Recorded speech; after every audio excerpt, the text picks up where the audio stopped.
All right. So, hi, my name is Landon Pantoja. I am a technical artist and software developer. A brief history into my journey so far. So, I started off with sculpting, a little bit of painting, and some mixed media, and this eventually led into 2D digital art. So, with the 2D digital art, I thought it was really cool that with just a little bit of animation, I could actually make my art come to life. This eventually led into looking into game development, 2D game development. I thought it was really cool that um, I could actually have the user control my art. I thought it was pretty neat. This project I made in Adobe Flash back in 2015 using Java. It was actually my first coding experience ever. And I wanted to delve even deeper and see what more I could do with this. And that led me into development with software and 3D game design. Some of the projects that I've worked on, this project here is actually an ongoing personal game project that I'm working on that I started in 2021. Since then, I've done an internship for Healing Hand Tech, uh, and we worked in Unity.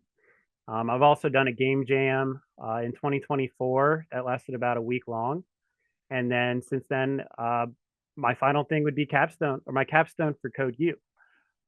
This capstone was called Meme Oracle. It's essentially a meme predicting app. A little bit more about myself. I'm not that great with social media. Within like 5 to 20 minutes, I just get tired, bored of it, and just I put it down. So unfortunately, I don't get to learn about some of the upcoming memes like Chill Guy here, or Popcat, or Pepe the Frog. So I created an app that could essentially do all the doom scrolling for me. Um, and so what my app does is it scrapes through subreddits of my choosing, and it'll take some of the most popular memes and print it onto a database. And that database is my app. So some of the key features within that app, it'll show you the title of the popular app. It'll show you the website, or you can heart it like you can do in every popular social media app. And then you can also view from the past 7 days to the past month or even the past year. So after you put your little heart on the meme that you like the most, it'll send you to the saved memes page where it'll give you that full title again. You can click the little web icon and it'll send you to the link that it actually scraped it from. You can give it a star so you can pin it at the top because it's your absolute favorite, or you can give it the trash can because it was terrible and you don't like it anymore. You want it gone. I ran into a lot of challenges along the way. One of them was with that background UI video that you saw on a previous slide. Um, the route it told me to take through the internet was to use the community toolkit. And after many hours trying to figure this out, I figured out you could only use it in .NET 7. So I had two paths to take here. Either I could, do the nightmare of going down to .NET 7, or I could just get a new .NET 8 NuGet package. I decided to go down to .NET 7 because I like a good challenge, and I wanted to learn as much as I could during this project. And I had a little bit extra time. So after 3 days of going down this wormhole, I was like, okay, I've run out of my extra time. I need to go back to .NET 8. It took me about a day to revert these changes, but I got it back, and I figured out it was a pretty easy fix. You just needed to embed the MP4 video in Core Maui. It was already available for me, and I just didn't know at the time. But I learned a lot of skills along the way.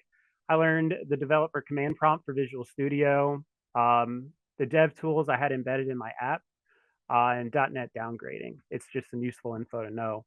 And my second biggest challenge was the API keys in Reddit. Um, it's it took me weeks upon weeks to figure out.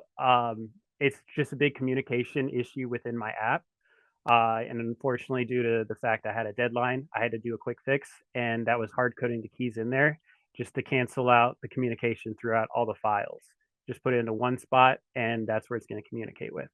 I do plan on updating it in the future to add better communication, but that's the fix I have for now. I learned some good skills with Postman and Reddit dev tools.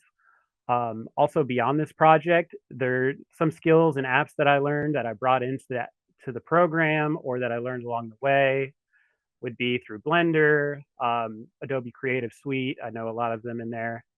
Visual Studio, of course, C Sharp and Java, GitHub. Beyond that, thank you for viewing my presentation. If you would like to get in contact with me, view any of these lovely links or phone number. And thank you. Have a good one.